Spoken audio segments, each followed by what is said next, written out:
चलिए आप लोगों को दिखाते हैं कुछ सवाल है यहाँ पर। तो यदि आप लोगों को अच्छा लगे तो चैनल को सब्सक्राइब और लाइक जरूर कीजिए वीडियो।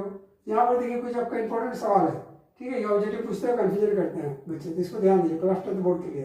तो 120 के कितने अभाज्य गुणनखंड है? तो इसमें आपका देखिए 120 को हम लोग तोड़ेंगे तो 2 गुना 2 गुना 2 गुना 3 गुना 5, यानी कितना है कुल? इसमें हम 5, तो इसका आंसर हो गया 5। 96 के अभाज्य गुणनखंडों में से 2 के अधिकतम कितने घात? तो 96 को इसी तरह हम लोग अभाज्य गुणनखंड के रूप में तोड़ेंगे तो 2 का पावर 5 हो जाएगा गुना 3, यानी 2 का कितना अधिकतम है? 2 का घात में 5 है, तो इसका आंसर हो जाएगा 5।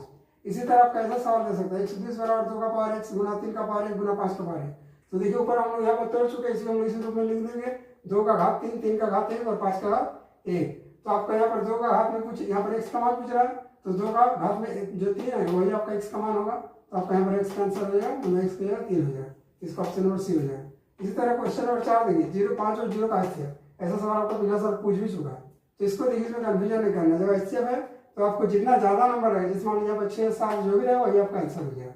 तो जैसे 5 को हम लोग तो 5 गुना 1, ये 5 गुना 0 लिख सकते हैं। सॉरी यहाँ पर हम लोग लिखेंगे 5 गुना 1, 5 को 5 और 0 को लिखेंगे 5 गुना 0, तो दोनों में क्या है 5, इसका आंसर आपका हो जाएगा 5। अब देखिए फिर इसी तरह 5 और 0 का एलसीएम, तो जब एलसीएम का सवाल होगा तो यहाँ पर आंसर में बहुत सारे जीरो क्या आ जाता है, जीरो इसको मत कीजिए, इसका परिभाषित, क्योंकि जीरो जो है वो प्लस में भी होता है और माइनस में भी होता है, इसलिए इसका आंसर जीरो नहीं होगा।